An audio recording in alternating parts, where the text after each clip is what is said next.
Baik teman-teman media, Bismillahirrahmanirrahim. Assalamualaikum warahmatullahi wabarakatuh. Selamat sore dan salam sejahtera untuk kita semuanya. Hari ini kami baru saja menyelesaikan rapat terbatas bersama Bapak Presiden untuk membahas mengenai kebijakan-kebijakan ekonomi, terutama di dalam rangka untuk meningkatkan kegiatan ekonomi dan pemerataan kesejahteraan masyarakat. Seperti diketahui bahwa kondisi dunia masih di dalam situasi yang sangat dinamis dengan berbagai kebijakan dari negara-negara seperti Amerika Serikat dan persaingan antar negara geopolitik baik dari sisi ekonomi dengan perang tarif maupun dari sisi keamanan dan militer yang menciptakan eskalasi global. Kondisi ini menyebabkan pertumbuhan ekonomi dunia di tahun 2025 diperkirakan akan melemah. Yang tadinya proyeksi ekonomi tahun 2025 untuk pertumbuhan ekonomi dunia adalah 3,3%, maka dengan adanya risiko dan eskalasi geopolitik melemah menjadi hanya 2,8%. Situasi ini tentu akan memberikan pengaruh kepada perekonomian nasional, baik itu dari sisi harga-harga komoditas, kegiatan ekspor, dan juga dari sisi volatilitas di sektor keuangan, yaitu nilai tukar maupun juga dari suku bunga. Pemerintah terus melihat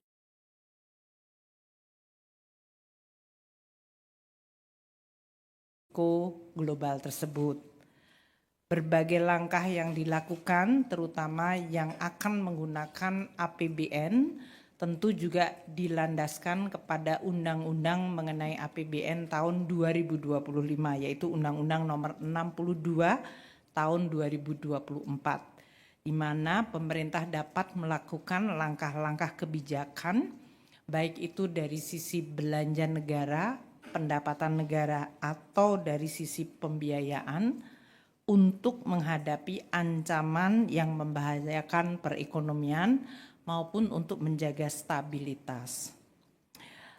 Pada saat ini Bapak Presiden terus meminta kepada seluruh jajaran menteri untuk melaksanakan dan mengimplementasikan berbagai program-program yang sudah selama ini dilaksanakan. Akselerasi sangat penting, terutama program-program seperti makanan bergizi, pemberian makanan bergizi gratis, program di sektor perumahan, peningkatan target FLPP, program koperasi desa merah putih, dan program sekolah rakyat yang Pak Menteri ada di sini. Juga program ketahanan pangan Bapak Menteri Pertanian dalam hal ini dari sisi jumlah dan tingkat panen, harga dari komoditas pangan, dan yang paling penting nilai tukar petani agar terus dijaga. Itu semua program-program yang sudah berjalan saat ini diminta untuk diakselerasi, ditingkatkan baik dari sisi skalanya maupun kecepatannya, sehingga bisa memberikan pengaruh terhadap perekonomian kita, terutama pada masyarakat dalam bentuk penciptaan kesempatan kerja, peningkatan kesejahteraan, dan pertumbuhan ekonomi. Di dalam merespons kemungkinan peningkatan risiko dan perlemahan ekonomi nasional akibat dampak global, maka hari ini Bapak Presiden juga telah memutuskan untuk memberikan sebuah paket stimulus agar pertumbuhan ekonomi dapat dijaga momentumnya dan juga stabilitas perekonomian terus diperkuat. Hari ini telah diputuskan 5 hal yang menjadi paket kebijakan ekonomi dengan target-target dari mereka yang akan mendapatkan manfaat dari paket stimulus tersebut. Yang pertama adalah Di dalam rangka sekarang masuk libur untuk anak-anak sekolah dan tahun ajaran baru, maka akan diberikan diskon transportasi. Ini tentu diharapkan dengan kegiatan anak-anak libur sekolah mereka bisa meningkatkan kegiatan ekonomi di dalam negeri dengan melakukan perjalanan di dalam negeri. Maka diskon transportasi ini sifatnya menyeluruh kepada seluruh modal transportasi. Satu, untuk diskon tiket kereta api, itu 30% dengan anggaran 0,3 triliun, diperkirakan akan dinikmati oleh 2,8 juta penumpang kereta api dalam periode Juni dan Juli, yaitu pada saat masa tahun ajaran sedang libur dan diharapkan bisa meningkatkan aktivitas ekonomi dalam negeri.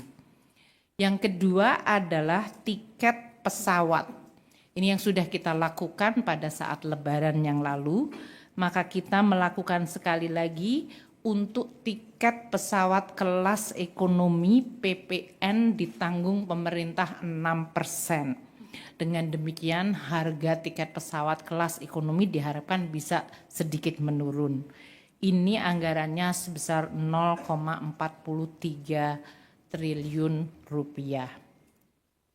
Yang ketiga adalah moda angkutan laut.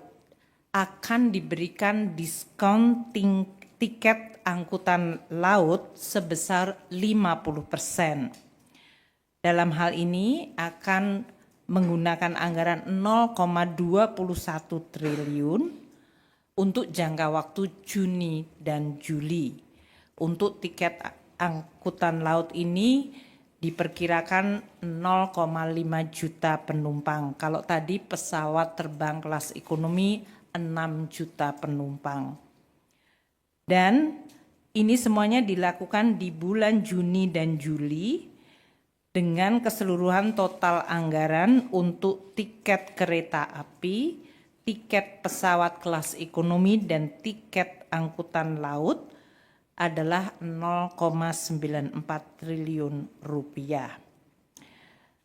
Kemudian yang kedua, pemerintah juga akan melakukan pemberian diskon tarif tol sebesar 20% dari tarif tol. Dalam hal ini untuk bulan Juni dan Juli diperkirakan jumlah pengguna jalan tol mencapai 110 juta pengendara. Untuk ini akan dilakukan melalui operasi non-APBN karena dalam hal ini untuk Kementerian PU akan melakukan atau sudah memberikan surat edaran kepada Badan Usaha Jalan Tol BUJT mengenai kebijakan diskon tarif tol tersebut. Yang ketiga adalah penebalan bantuan sosial. Pemerintah memerlukan untuk memberikan dukungan kepada kelompok paling rentan dan miskin. Nanti Pak Mensos dan Ibu Winnie dari BPS bisa menjelaskan mengenai targetnya. Saat ini untuk penebalan bantuan sosial akan diberikan tambahan dana 200.000 per bulan untuk 2 bulan kepada penerima sasaran kelompok penerima manfaat untuk program kartu sembako sebesar 18,3 juta kelompok penerima manfaat. Target grupnya nanti akan disampaikan oleh Pak Menteri Sosial dan Ibu Winnie. Selain diberikan 200.000 per bulan untuk 2 bulan yang akan dibayarkan pada bulan Juni ini, mereka juga akan mendapatkan 10 kilogram beras, bantuan beras gratis untuk 2 bulan. Jadi akan dapat 20 kilogram beras. Dalam hal ini, total anggaran yang disediakan untuk pemberian tambahan kartu sembako dan bantuan pangan adalah sebesar 11,93 triliun rupiah. Pemerintah dalam hal ini Kementerian Sosial akan melaksanakan untuk tambahan kartu sembako yaitu 200.000 per bulan dibayarkan bulan Juni. Sedangkan untuk bantuan pangan akan dilaksanakan dengan Bappenas dan Kementerian Pertanian.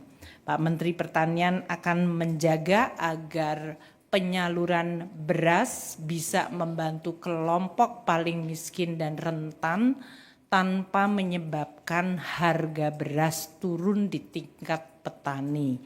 Karena kita selalu harus mencari keseimbangan antara harga beras yang bisa meningkatkan kesejahteraan petani dan harus dijaga nilai tukar petaninya dengan harga beras yang dijangkau oleh masyarakat terutama kelompok miskin perkotaan agar bisa terjangkau. Oleh karena itu untuk bantuan pangan beras ini nanti Pak Menteri Pertanian yang akan menjelaskan baik melalui stabilisasi pasokan harga pangan atau melalui bantuan pangan yang akan ditetapkan pelaksanaannya di bulan Juni dan Juli tanpa mengganggu harga beras yang ada di tingkat petani. Kelompok yang keempat ini ditujukan kepada pekerja dan para guru honorer, yaitu pemberian bantuan subsidi upah PSU kepada 17,3 juta pekerja yang memiliki gaji di bawah 3,5 juta atau di bawah upah minimum provinsi, kabupaten, dan kota. Untuk ini, para pekerja yang terdaftar di BPJS Tenaga Kerja dan nanti Kemenaker yang akan mengimplementasikan program tersebut, yaitu bantuan subsidi upah sebesar Rp300.000 per bulan diberikan untuk bulan Juni dan Juli, jadi 2 bulan 600.000. Penyaluran juga akan diupayakan pada bulan Juni ini. Selain itu, selain kepada pekerja yang memiliki gaji di bawah 3,5 juta rupiah, yaitu 17,3 juta pekerja tersebut, akan diberikan juga bantuan subsidi kepada 565.000 guru honorer, baik itu 288.000 guru di lingkungan Kementerian Dikdasmen maupun 277.000 guru di Kementerian Agama. Guru honorer ini juga akan mendapatkan 300.000 per bulan untuk 2 bulan, yaitu 600.000.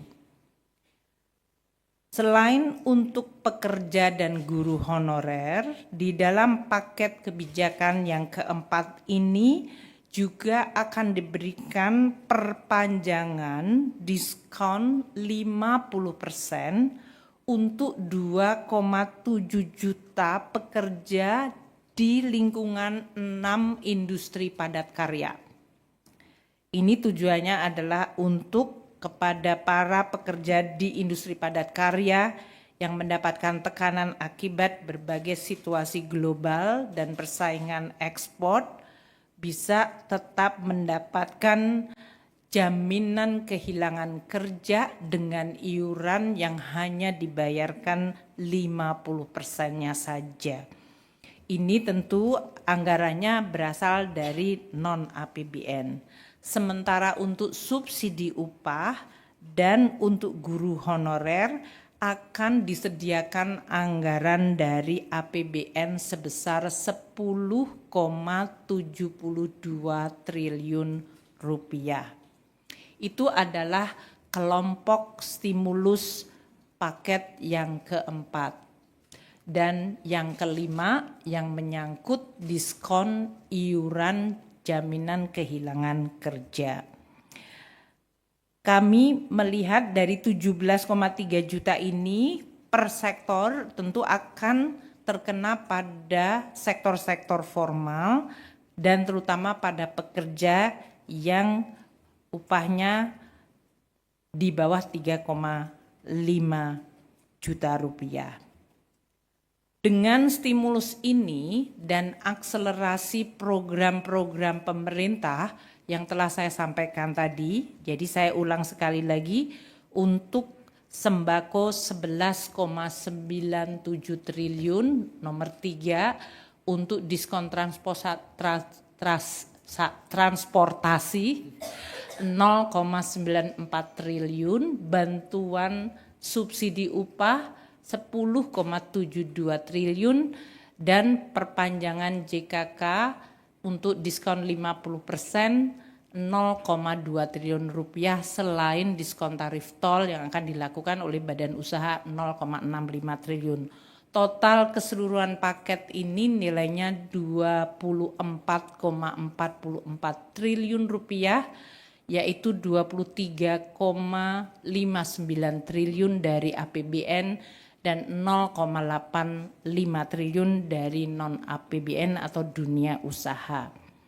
Dengan adanya stimulus ini dan berbagai langkah percepatan program pemerintah seperti dalam hal ini makan bergizi gratis, perumahan, koperasi merah putih, sekolah rakyat, maka kita harapkan dan juga rekonstruksi atau perbaikan sekolah-sekolah yang tadi anggarannya sebesar 16 triliun, kita harapkan pada kuartal kedua maka pertumbuhan ekonomi tetap bisa dijaga mendekati 5% dari yang tadinya diperkirakan akan melemah akibat kondisi global. Dengan pertumbuhan yang kita tetap jaga, maka kemiskinan dan pengangguran terbuka juga diharapkan bisa turun lebih cepat. Mungkin itu yang saya ingin sampaikan. Saya ingin sampaikan selain 24 triliun dari paket stimulus ini, 24,44 triliun, seperti diketahui oleh teman-teman media, gaji ke-13 juga kita cairkan bulan Juni ini. Total anggaran sekitar 49,3 triliun termasuk ASN pusat, daerah, TNI, Polri, dan pensiunan. Dengan adanya pencairan gaji 13, paket stimulus 24,44 triliun dan akselerasi program-program pemerintah, maka kita harapkan momentum pertumbuhan bisa terus terjaga. Demikian yang bisa saya sampaikan dan saya akan memberikan kesempatan kepada Pak Menteri Sosial Bu Winnie atau Pak Menteri Amran untuk menyampaikan beberapa hal untuk program yang akan dilaksanakan Juni-Juli ini. Silakan Bapak.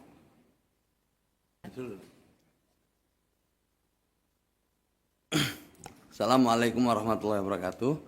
Selamat sore dan salam sejahtera untuk kita semua. Terima kasih Bu Menkyu. Apa yang disampaikan tadi menunjukkan bahwa Presiden punya perhatian yang sungguh-sungguh kepada keluarga maupun kelompok-kelompok rentan yang memerlukan dukungan dan bantuan dari pemerintah. Untuk itu yang kedua, dalam hal ini Presiden ingin apa yang diberikan ini adalah tepat sasaran.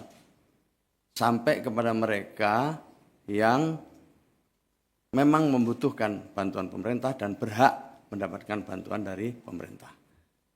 Ada data yang mungkin pernah dilihat oleh teman-teman semua, itu data yang disajikan oleh DEN pada tahun 2025 berdasarkan sumber estimasi dari Susenas, Kemensos, Kemendikdasmen, dan Nota Keuangan RAPBN tahun 2025. Di situ ada beberapa program yang dianggap kurang tepat sasaran atau ditengarai tidak tepat sasaran. Misalnya seperti program Keluarga Harapan dan Sembako. Ditengarai ada 45% yang tidak tepat sasaran.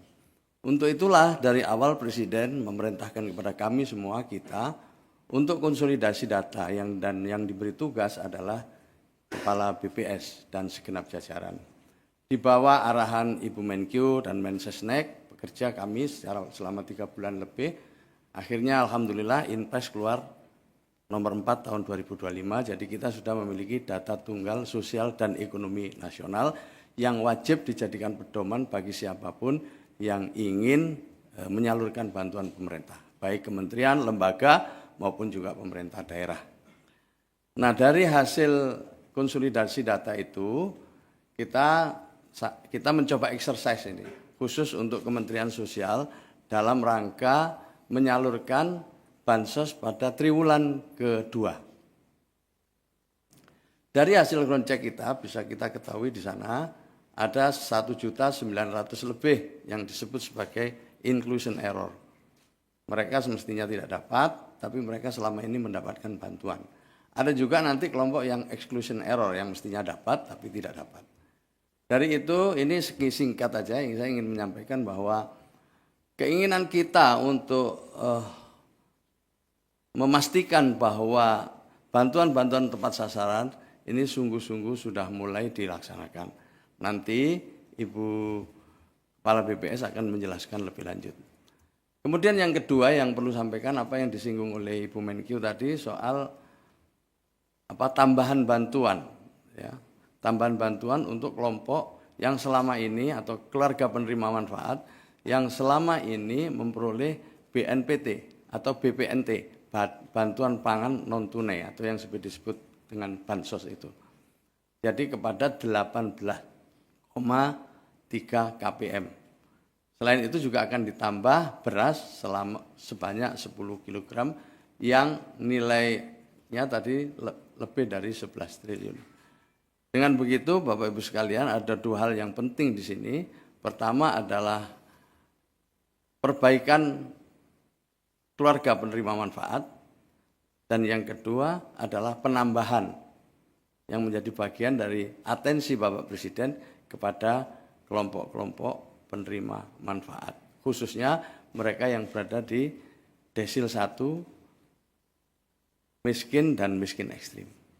Selebihnya kami mohon dilanjutkan oleh Ibu Kepala BPS.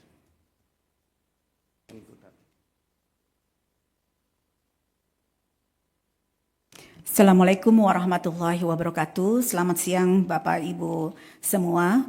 Menindaklanjuti tadi apa yang disampaikan oleh Ibu Menteri Keuangan dan Bapak Menteri Sosial bahwa penyaluran bansos pada triwulan kedua ini mengacu kepada data tunggal sosial ekonomi nasional sesuai dengan arahan Bapak Presiden yaitu Inpres nomor 4 tahun 2025. Berdasarkan data tunggal sosial ekonomi nasional yang sudah kita integrasikan per 3 Februari, kemudian kami lakukan updating, pertama dengan berbagai data, kedua juga melakukan ground check dengan bekerja sama dengan Kementerian Sosial. Maka setelah kami lakukan berbagai validasi dan juga kami lakukan verifikasi bersama dengan BPKP, maka ada dari 20,3 juta KPM saat ini ada 16,5 juta yang sudah diverifikasi oleh BPKP dan dari 16,5 juta itu 14,3 juta memang berada di desil 14 dan sudah mulai disalurkan oleh Mensos per akhir 31 Mei. Kemudian kami juga membersihkan beberapa data yang kita sebut dengan inclusion error dari 6,9 juta keluarga yang kami lakukan ground check itu ada 1,9 juta yang seharusnya tidak layak untuk mendapatkan bantuan sehingga dibersihkan dari data tunggal sosial ekonomi nasional sebagai keluarga, dikeluarkan dari keluarga yang tidak berhak. Jadi dikeluarkan dari keluarga yang berhak sehingga menjadi tidak berhak untuk menerima bantuan. Dengan demikian, dengan menggunakan data tunggal sosial ekonomi nasional ini, tentunya bansos yang nanti digulirkan di triwulan 2 dan juga untuk mendorong sebagai salah satu program stimulus ekonomi ini akan menjadi lebih tepat sasaran. Kedua, Bapak dan Ibu, mengenai tadi program 1 dan 2 yaitu diskon transportasi dan diskon jalan tol, ini tentunya selaras dengan data BPS di mana di tahun ini jumlah mobilitas masyarakat jauh lebih baik dibandingkan dengan tahun lalu. Di mana kalau kita lihat wisatawan Nusantara bulan April 2025 meningkat 23% dibandingkan dengan bulan April tahun lalu. Artinya bahwa insentif untuk diskon tiket dan diskon transportasi dan juga diskon jalan tol ini akan sangat mendorong mobilitas masyarakat. Kedua, dari data BPS juga bahwa terlihat ada 3 titik mobilitas masyarakat itu meningkat atau mencapai puncaknya dalam 1 tahun. Pertama pada saat Lebaran, kedua pada saat libur sekolah Juni-Juli, dan ketiga pada saat akhir tahun. Demikian tentunya dengan demikian saya ucapkan terima kasih.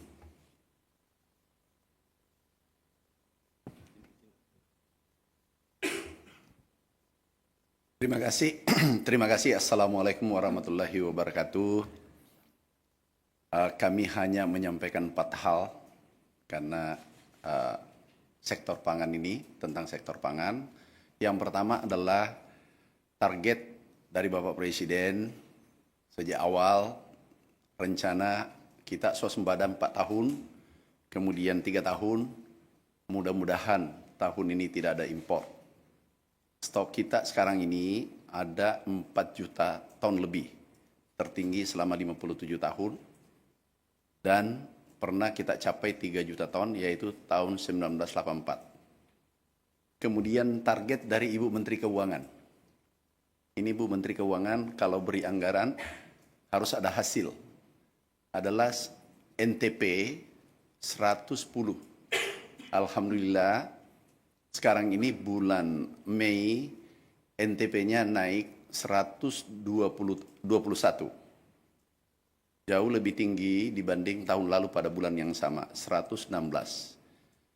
Yang ketiga adalah kita akan mengeluarkan bantuan sosial, yaitu jumlahnya adalah 180.000 ton per bulan, 2 bulan 360.000 ton, kita akan bagi ke masyarakat tidak mampu. Kemudian strateginya adalah karena kita harus menjaga NTP, jangan sampai turun. Yang pertama adalah kita membagi, pemerintah membagi bansos untuk pangan ini atau beras pada daerah-daerah yang tidak menghasilkan beras atau minim, seperti Papua, Maluku, dan seterusnya. Kita distribusi ke sana bisa sekaligus 2 bulan. Kemudian yang kedua adalah daerah perkotaan yang juga tidak menghasilkan beras.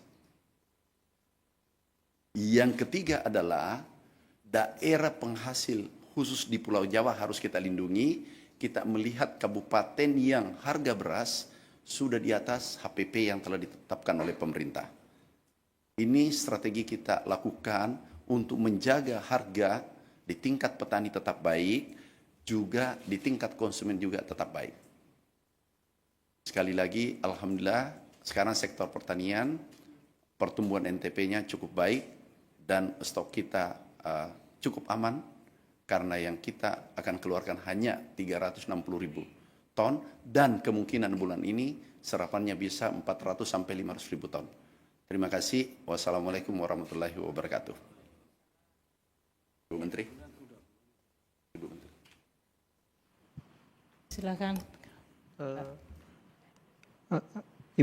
Izin bertanya, saya Akbar dari Bisnis Indonesia. Sebelumnya kan Pak Menko Airlangga mengatakan bahwa ada 6 paket insentif yang belum disampaikan tadi. Kan tadi yang disampaikan ada 5, yang belum disampaikan itu ada diskon tarif listrik sebesar 50% kepada 79,3 juta rumah tangga.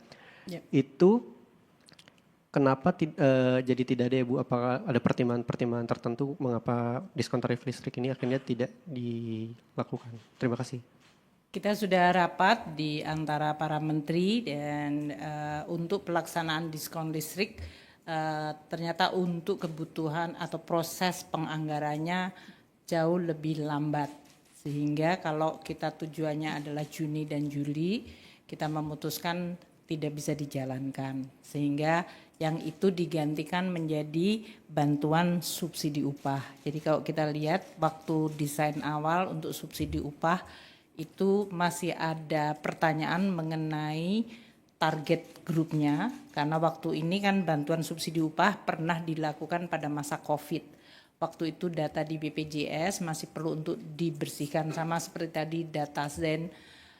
Dan sekarang karena BPJS Tenaga Kerja datanya sudah clean untuk betul-betul pekerja yang di bawah 3,5 juta, dan sudah siap, maka kita memutuskan dengan kesiapan data, kecepatan program, kita mentargetkan untuk bantuan subsidi upah.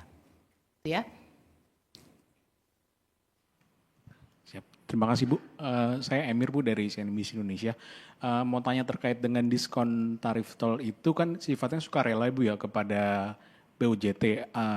Apakah udah dikomunikasikan dengan BUJT untuk menjalankan diskon tarif tol ini, dan apakah ada penolakan ya Bu dari BUJT sendiri melihat sifatnya sendiri ini kan sukarela, sementara saat ini juga banyak badan usaha jalan tol yang keuangannya berat gitu. Terus terkait dengan untuk apakah nanti akan ada insentif langsung untuk bagi yang terkena PHK Bu, melihat banyak fenomena sekarang ini yang banyak PHK yang terjadi gitu. Terima kasih. Untuk yang tadi diskon tarif tol, Kementerian PU telah melakukan surat edaran. Memang betul ini kan non APBN, jadi badan BUJT tadi, Badan Usaha Jalan Tol yang akan melakukan. Kita selama ini tetap akan memantau mengenai hitung-hitungan bisnis mereka. Jadi dalam hal ini nanti kita juga akan perhatikan apakah dengan adanya diskon ini viability-nya dari bisnis jalan tol mereka masih tetap baik, dan kalau seandainya mereka mengalami hal-hal yang sifatnya dampak negatif, itu langkah apa yang akan dilakukan. Namun kita sudah melakukan beberapa kali, rasanya tetap bisa dijalankan dengan baik. Yang kedua tadi apa pertanyaannya?